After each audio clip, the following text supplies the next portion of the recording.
para Pedro: tu és Pedro, sobre esta pedra, falando a respeito dele, ele edificaria a igreja.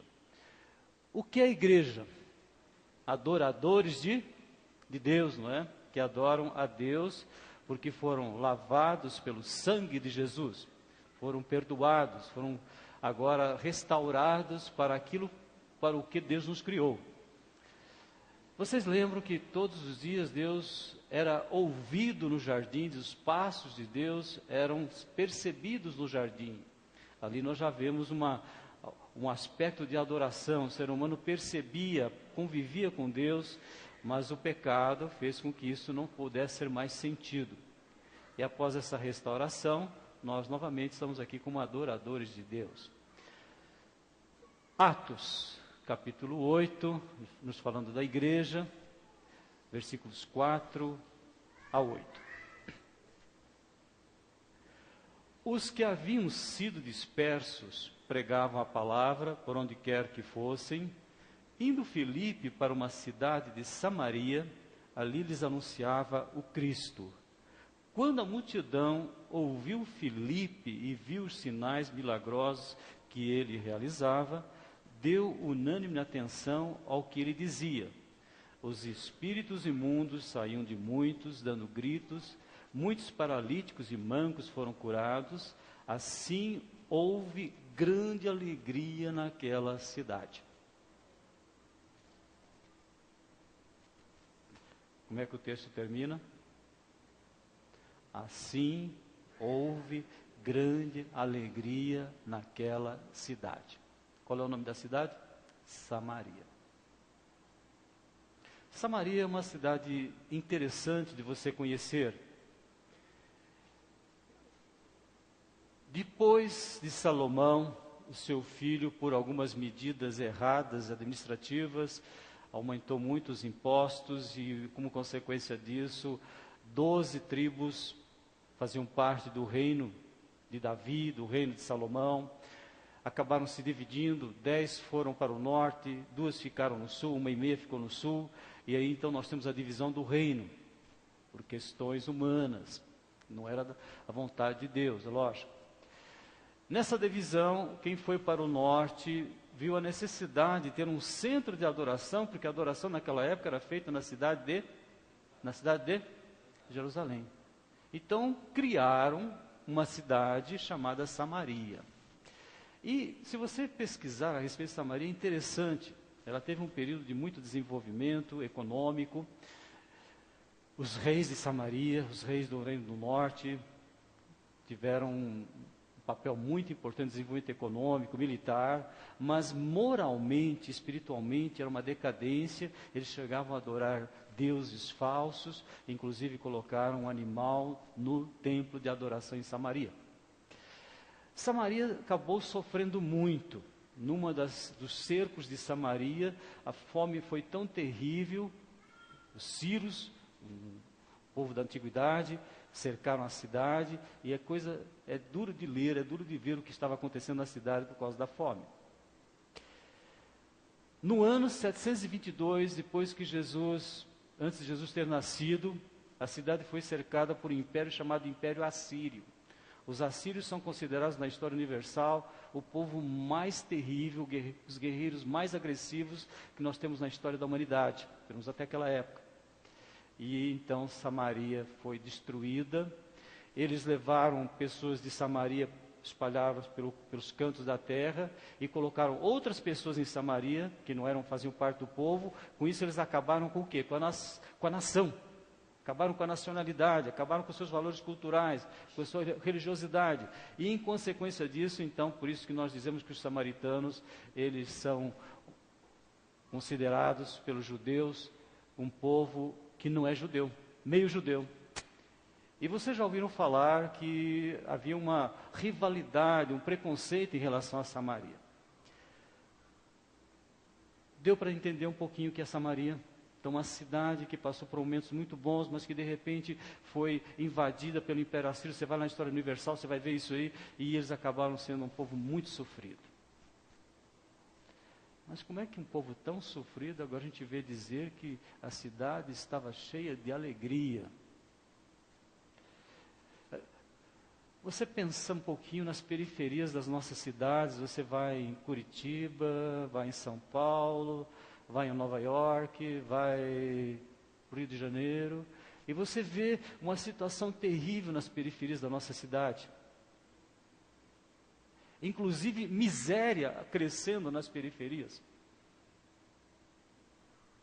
Você imaginar que ali possa haver alegria? Era mais ou menos a situação de Samaria. Então, preste atenção nesse relato. E as ruas da cidade se encherão de meninos e meninas, de crianças, e que nelas brincarão. E os trarei, e eles habitarão no meio de Jerusalém, eles serão o meu povo, eu serei o seu Deus, em verdade e em justiça. Assim diz o Senhor dos Exércitos, o jejum do 4º mês, bem como do 5º, do 7º, do 10º, jejum geralmente era um momento de sofrimento, de tristeza, eu vou transformar esses jejuns em momentos de grande alegria, de regozijo, de festas alegres. Amai, pois, a verdade e a paz, e os habitantes de uma cidade irão a outra, dizendo, vamos depressa suplicar o favor do Senhor. Assim diz o Senhor dos Exércitos, naquele dia acontecerá que 10 pessoas de nações de todas as línguas pegarão na orla das vestes de um judeu, dizendo, iremos convosco porque temos ouvido que Deus está convosco. Não é Shangri-La. Alguém já leu Shangri-La, Horizonte Perdido? Não é Utopia, de Thomas More, né? Não é nem República de Platão. É o que Deus faz na vida de uma cidade. Você ama o Brasil? Você ama o Estado de São Paulo? Você ama Dracena? Nós amamos Dracena, né? Temos aqui pessoas de outras cidades, né? Curitiba, quem mais está aí de fora? Vocês amam a cidade que vocês moram? Vocês gostariam de ver as crianças brincando na rua sem perigo algum? Que bênção, né? É isso que Deus está querendo que nós comecemos a refletir, a pensar que é possível, irmãos. Não é impossível. Onde o Evangelho chega, as coisas mudam. Onde Jesus Cristo é adorado, é reconhecido, a transformação. E nós agradecemos disso, porque Ele fez isso na minha vida individual, fez isso na vida da minha família, fez isso na sua vida individual, na sua vida pessoal, fez isso na vida da sua família, e vai fazer na vida dos seus familiares, que é a família mais ampla, vai fazer na vida da nossa cidade. Então nós estamos implorando, suplicando por esta cidade, irmãos. Isso que eu li para vocês é Zacarias, capítulo 8, quando o povo de Deus, que tinha passado 70 anos sofrendo lá na Babilônia, agora estavam voltando para Jerusalém, e Deus falou, eu vou fazer com que vocês possam sentir alegria. O que é alegria? É você poder ter paz, você poder ter segurança, você poder ter trabalho, você poder ter saúde, você poder ter os cuidados que nós precisamos aqui na terra, com a certeza da vida eterna. Isso é alegria. Não é sair pulando, não é carnaval, é uma alegria que é uma paz interior que Deus coloca, porque você está debaixo da grandeza. Nós cantamos a grandeza de Deus, a grandeza de Jesus Cristo. Vamos orar por isso? Então nós estamos nessa noite suplicando a Deus que nós queremos ver a alegria na cidade. Não importa a cidade que você mora. O importante é que eu quero suplicar, você quer suplicar que haja uma alegria, que haja uma paz. E nós vamos ver por que essa alegria pode existir. Senhor nosso Deus e nosso Pai, nós te louvamos pelo que tu realizaste na nossa vida pessoal, na vida das nossas famílias, como tu tens cuidado de nós, apesar de nós sermos muitas vezes resistentes, indiferentes a tudo aquilo que tu queres nos ensinar. E nós te louvamos porque uma cidade que discriminada, uma cidade que as pessoas tinham desprezo, uma cidade que não tinha uma identidade étnica, uma identidade religiosa, mas quando o Evangelho chegou em Samaria, a cidade foi invadida por grande alegria. E nós sabemos que a maior alegria é de sabermos que, através do Teu Filho Jesus Cristo, nós recebemos o perdão, porque Ele morreu em nosso lugar, nós recebemos a santificação, capacidade para ter uma vida aperfeiçoada pela Tua Palavra, e nós recebemos a vida eterna. E nós agradecemos, Senhor, porque podemos estar aqui intercedendo. Nós te suplicamos que Tu coloques no nosso coração um profundo amor, compaixão, solidariedade em relação a cidade em que nós moramos. E te pedimos que isso seja feito no poder do Espírito Santo, em nome de Jesus. Amém.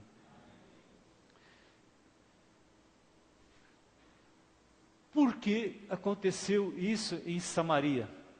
Uma cidade desprezada, ninguém queria saber de Samaria. Uma cidade que não tinha uma identidade de nacionalidade, porque tinha sido feito um processo de amálgama de nações. Por que essa cidade se transformou? O que aconteceu nessa cidade? Foi uma medida política? Foi uma medida educacional? Foi uma medida militar, estratégica, governamental? A gente fica impressionado.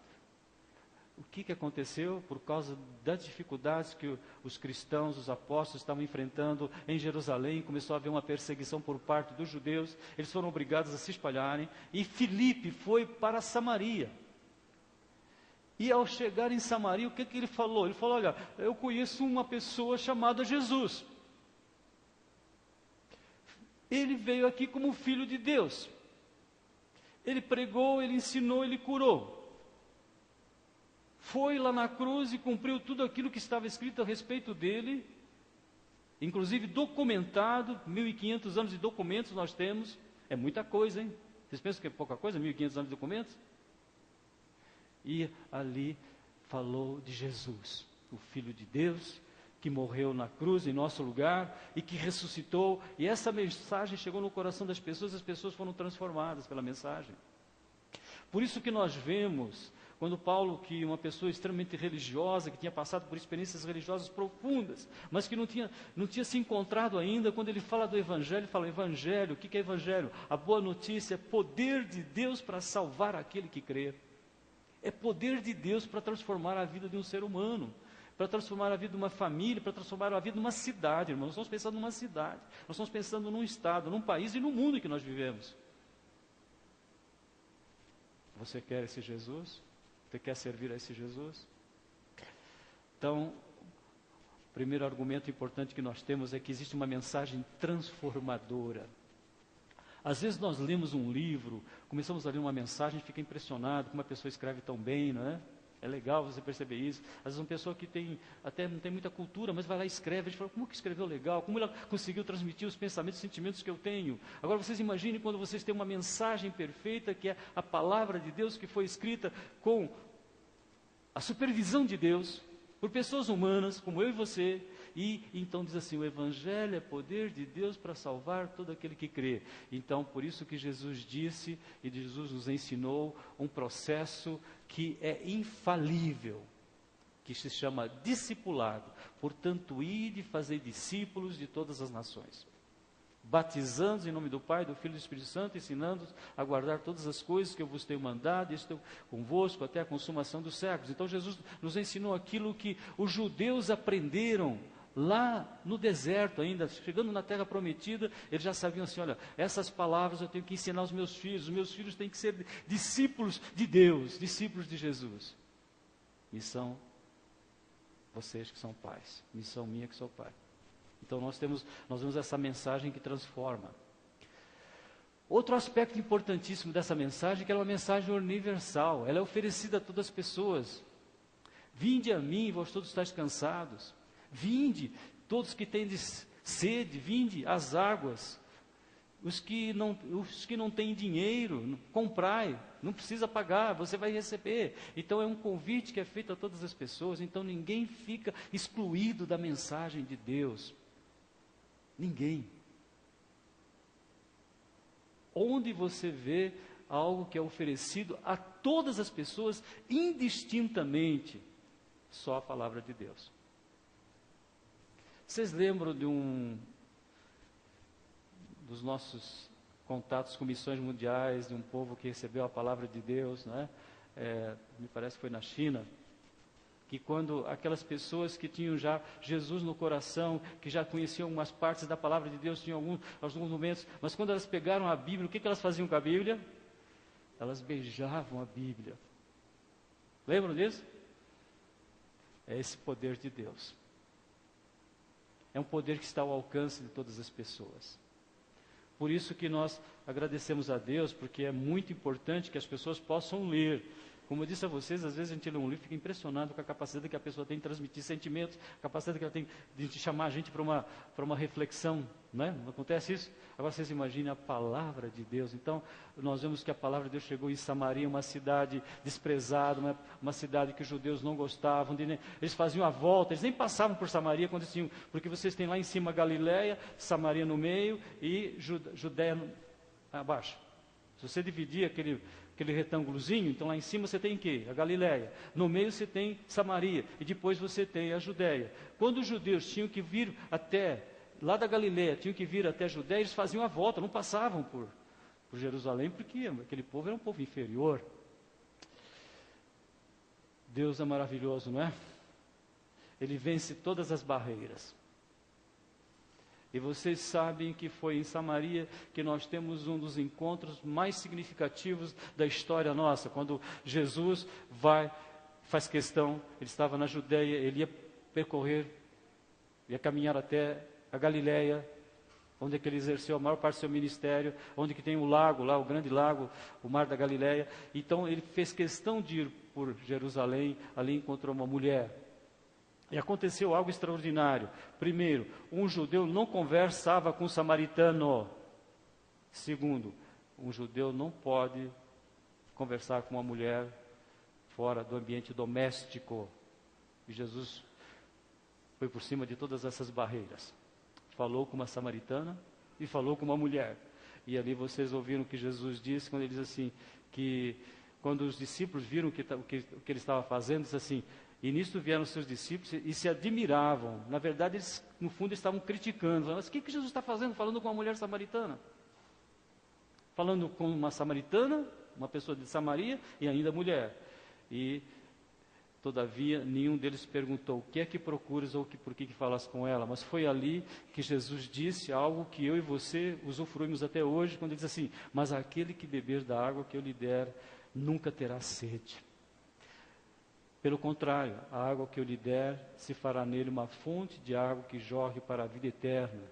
Deus é Espírito, é necessário que o adorem em Espírito e verdade. Foram duas afirmações fundamentais que nós aprendemos quando Jesus vence a barreira de passar por terras de Samaria. É este evangelho que nós vamos querer levar para as pessoas, é isso que nós estamos suplicando. Eu quero suplicar que Deus possa me usar, que Deus possa usar você, com alguém da tua família, com as pessoas com quem você trabalha, que nós não estejamos perdendo, negligenciando nenhuma oportunidade de poder falar que Jesus é a água da vida. Que se você crer na pessoa de Jesus Cristo e você for buscá-lo na palavra, você vai encontrar coisas extraordinárias do que ele pode fazer, você vai perceber, você vai constatar que nós estamos diante de alguém que é onipotente. Nós cantamos agora, né? Só de mencionar o nome de Jesus eu tenho visto pessoas mudarem de vida. Não preciso explicar muita coisa para as pessoas, só falar o nome Jesus. E muitas vezes nós temos falado juntos aqui, né? Vamos falar? Todos juntos. Jesus. Jesus. Mora no meu coração. Meu amigo perfeito. Então, o que nós vemos é um Deus que tem poder de trabalhar na nossa vida, em toda e qualquer circunstância da nossa existência, porque toda autoridade lhe foi dada. Quando Jesus falou da responsabilidade que nós teríamos de levar esta mensagem, ele falou assim, toda autoridade me foi dada. Toda autoridade me foi dada. O Pai, na sua administração, falou, filho, recebe a autoridade, e essa autoridade você transmite aos nossos filhos, aos teus discípulos, e vocês então, portanto, ide fazer discípulos em todas as nações. E aí então nós temos um método de Deus perfeito, que a igreja seja uma igreja educadora. Uma igreja educadora. Uma igreja discipuladora. Você sabe o que é um discípulo? É alguém que fica impressionado com a maneira que você está vivendo, que fica atraído pela maneira de você viver e quer viver fundamentado naquilo que você crê. É uma esposa que lê a Bíblia, e o marido nem percebe, mas o dia que ele percebe que a esposa está lendo a Bíblia e que aquela vida está diferente, ele vai ter interesse em ler a Bíblia, nem que seja escondido. Você sabe o que acontece muitas vezes? E vice-versa também. Um esposo que valoriza a palavra de Deus e a esposa, não, eu tenho a minha religião, eu tenho meus pensamentos, eu tenho a minha tradição. E ele começa a perceber mudanças tão radicais, tão transformantes na vida daquela pessoa, que ele vai se interessar em ler a palavra de Deus. Nós devíamos ser que nem os chineses, né? Beijar a palavra de Deus, não é beijar, não é o que é o valor que eles estão dando para essa mensagem transformadora, essa mensagem de onipotência. E quando a mulher samaritana, que foi lá buscar o que naquele local? A água, ela esqueceu da água. Depois que os discípulos chegaram, Jesus estava ali agora conversando com os discípulos, Jesus estava dizendo aos discípulos que ainda tinha muita coisa para fazer antes de comer, né? E o que aconteceu? A mulher samaritana foi correndo lá na cidade, no lugar que ela morava, e falou: olha, eu encontrei o Salvador. Vocês sabem que a palavra Salvador, ela tem uma amplitude de entendimento extraordinária. Às vezes você pensa em Salvador, você pensa que é apenas uma ação de Deus, mas o Salvador é aquilo que Deus faz na nossa vida, física, mental, espiritual. Começou desde que nós nascemos, desde que nós fomos concebidos, Deus trabalhando na nossa vida, e no dia que você crê em Jesus, você está salvo. É uma coisa histórica. Então, aquilo que é um passado que fica lá para trás, e você começa então a história da salvação da tua vida. E aí você vê o Deus atuando. Aquela mulher que inclusive era criticada pelos seus concidadãos, pela vida que ela tinha. Já tinha tido quantos maridos? 5, né? Então o pessoal achava absurdo. Que mulher é essa que tem 5 maridos, né? Já está no 5º. Então aquela mulher que Deus alcançou, que Jesus alcançou, e que pôde dizer para ela: olha, se você beber da água que eu te der, você vai ter uma fonte que vai jorrar para a vida eterna, ou seja, você vai ter recursos inesgotáveis para cuidar desta vida. E, irmãos, nós precisamos de alegria. O ser humano foi feito para sentir alegria, não para ficar chorando, resmungando. Mas só possível com o Evangelho. Só quem crê em Jesus pode ter alegria. Não adianta você querer inventar outra maneira de ter alegria. A alegria é tão importante que às vezes as pessoas usam substâncias químicas para sentir alegria, né? Só que é uma catástrofe, um desastre. Então a alegria é a alegria do Senhor, é a nossa força. Nós temos 2 elementos fundamentais na nossa vida: é o amor e a alegria. Agora, como é que você vai ter alegria se você não tem alguém que atua na tua vida e que sustenta você, que tem o poder de tocar em você, de você tocar nele? Vocês viram quantos milagres aconteceram em Samaria? Vocês pensam que não está acontecendo milagre nas nossas vidas, na nossa cidade, pelo Evangelho de Jesus Cristo? Certeza que está. Não é preciso anunciar lá na frente: olha, esta aqui vai ser a sexta-feira do milagre, não. Porque todos os dias Deus está fazendo milagre nas nossas vidas. Todos os dias Deus está impedindo que o inimigo faça as coisas terríveis com os seres humanos, porque nós estamos orando e intercedendo. Você não precisa ver necessariamente o inimigo sendo expulso de alguém, para você ver o poder de Deus fazendo com que pessoas não sejam dominadas por ele. Isso já é um milagre. Então, quando as pessoas pensam em milagres, só pensam em coisas fantasiosas, coisas impressionantes que são vistas, mas a vida com Cristo é um milagre, irmãos. Eu só vejo desse jeito. Então nós agradecemos a Deus porque todos que tocam em Jesus são curados, todos.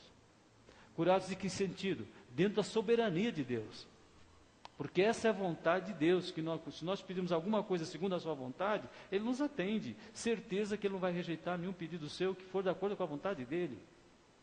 Às vezes nós pedimos coisas que vai ser para a nossa desgraça, que vai ser para o nosso sofrimento, mas graças a Deus que Deus não concede. Vocês sabiam disso?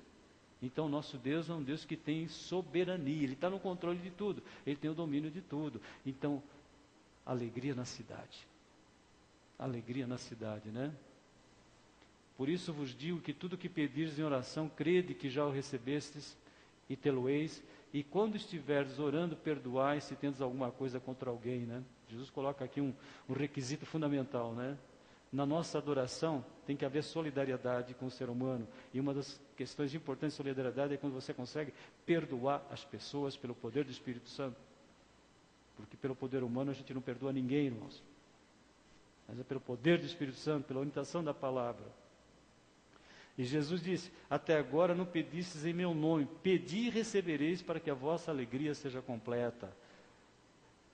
Seja feliz com Jesus. Imagine as maravilhas que Ele tem feito na sua vida.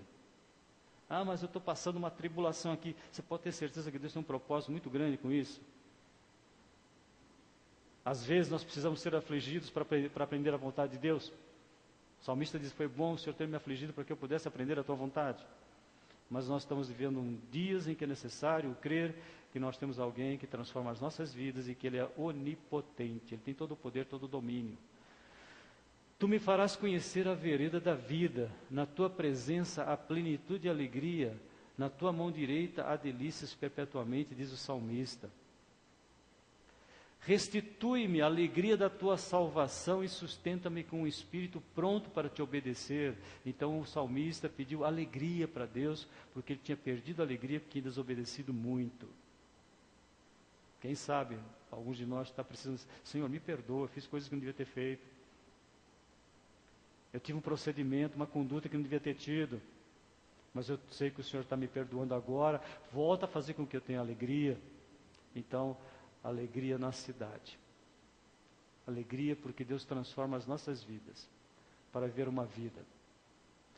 O apóstolo Paulo, só para a gente ver que mudança que Deus faz na nossa vida, quando ele escreve aos Efésios, ele diz assim: quanto à antiga maneira de viver, vocês foram ensinados a despir-se do velho homem que se corrompe por desejos enganosos e revestir-se do novo homem criado para ser semelhante a Deus. Acho que a gente empaca, né? Para ser semelhante a Deus. Olha, você já imaginou você olhar para você e falar, semelhante a Deus? Mas está escrito. Revestir-se do novo homem, da nova pessoa, criado para ser semelhante a Deus em justiça e em santidade, provenientes da verdade. Então, qual é o que nós vamos pedir a Deus este ano? Eu quero ter contato com a palavra dEle todos os dias, eu quero começar a ler Gênesis, quero terminar lá em Malaquias, ou começar em Mateus e terminar em Apocalipse. Irmãos, por favor, eu quero suplicar que Deus faça com que todos nós estejamos percebendo, revestir-se do novo homem, criado para ser semelhante a Deus, em justiça e santidade, proveniente da verdade. Só existe uma maneira de nós caminharmos nesse sentido. Palavra de Deus. Vocês acham difícil 5 minutos por dia para ler a Bíblia? Quem já lê 1 hora vai continuar lendo 1 hora. Mas quem não lê 5 minutos? Vocês acham? Vamos suplicar a Deus? Ah, mas eu nunca li a Bíblia. 5 minutos. É até falta de cultura na nossa civilização não ter lido a Bíblia, sabiam? Se é considerado o livro mais lido do mundo, se você quer estar mais ou menos equilibrado na sociedade que você vive, no mundo em que nós vivemos, 5 minutos por dia. Quem nunca leu, quem não lê todo dia. Quem já leu 1 hora, vai ler 1 hora. Vai ler 2. Quem já lê 2 horas, vai ler 2. Mas 5 minutos por dia, todo dia a gente vai ler a Bíblia. Porque olha o que Deus está falando para nós. Revestir-se do novo homem, criado para ser semelhante a Deus, em justiça e em santidade proveniente da verdade. Qual que é a verdade para nós? A palavra de Deus. Todos vocês têm Bíblia em casa? Todo mundo tem? 5 minutos para quem não lê? Quem já lê mais, não diminua a sua alimentação, senão você vai se sentir mal. Porque a palavra de Deus é assim, quanto mais você lê, mais você quer ler. Cada um de vocês deve abandonar a mentira. Alguém de nós que está precisando de abandonar a mentira? Essa é a palavra de Deus que vai fazer isso. Ou todo mundo fala tudo a verdade. Se nós precisamos, então, falar a verdade com o nosso próximo, porque somos membros uns dos outros, alguém aqui não fica irado às vezes? Quando vocês ficarem irados, não pequem, apaziguem a sua ira antes que o sol se ponha. O que furtava, não furte mais, antes trabalhe, fazendo algo de útil com as mãos, para que tenha o que repartir com quem estiver em necessidade. Nenhuma palavra que prejudique o outro saia da sua boca, só aquela que for boa para fazer o seu próximo crescer, ficar mais fortalecido, ficar mais animado. A Bíblia diz que uma palavra boa revigora os nossos ossos. Interessante essa comparação que Deus faz, né? A palavra boa, ela faz a gente revigorar. A palavra de crítica, a palavra de resmungação. Como é triste a gente ter que enfrentar isso aí, não é? Uma palavra boa, né? Vocês já viram quando a Bíblia fala da mulher que está sempre brigando, né? É uma coisa terrível, né? Você viver com alguém assim. Então, ele fala, a palavra boa, a palavra que faz eu crescer, a palavra que faz eu acreditar, a palavra que fala que eu vou poder viver uma vida melhor, a palavra de Cristo. Foi isso que aconteceu em Samaria. Nenhuma palavra saia da boca de vocês, mas apenas a que for útil para edificar os outros, conforme a necessidade, para que conceda graça aos que a ouvem. Livrem-se de toda amargura. Senhor, faz com que eu consiga perdoar. Não permita que eu fique guardando mágoa de ninguém. Indignação, ira, gritaria. Às vezes já pensou uma casa de um cristão que você ouve o homem, a mulher gritando lá, brigando um com o outro. Irmãos, não pode, isso não pode. Sejam calúnia, bem como toda maldade, sejam bondosos e compassivos uns para com os outros, perdoando-os mutuamente, assim como Cristo nos perdoou em Cristo. Então, é uma vida nova, não é? Então, o poder transformador da palavra de Deus, o poder onipotente de Jesus Cristo para mudar a minha vida. E assim, nós vamos suplicar para que Dracena seja uma cidade em que haja alegria. A alegria tomou conta de Samaria. A alegria que vem do Espírito Santo. Vamos orar? Senhor nosso Deus e nosso Pai, te louvamos porque a Tua palavra nos fala de uma realidade que aconteceu lá há muito tempo, mas que é aquilo que continua sendo evidenciado na vida de pessoas, na vida de comunidades, na vida de uma cidade, de um país, que busque realmente ao Senhor. Nós te louvamos e te glorificamos porque isso é possível. E agradecemos porque é possível através do poder do Espírito Santo. E esse compromisso que nós queremos assumir através do Teu poder, essa disciplina que só pode ser vivenciada através da Tua misericórdia, de todos os dias nós temos um contato com a Tua palavra, porque ela tem poder de transformar, ela tem poder de nos renovar, ela tem poder de nos fortalecer, ela tem poder de produzir em nós a verdadeira alegria. E que no poder da Tua palavra, que vai nos conduzir a sermos mais dependentes na oração e na comunhão com o Teu povo, com a Tua igreja, nós possamos viver este ano para que a alegria, Jesus, a alegria dos homens, a alegria do ser humano, possa ser compartilhado com todos os nossos familiares, nossos vizinhos, essa cidade, Estado de São Paulo, Brasil e o mundo, no poder do Espírito Santo, em nome de Jesus, amém.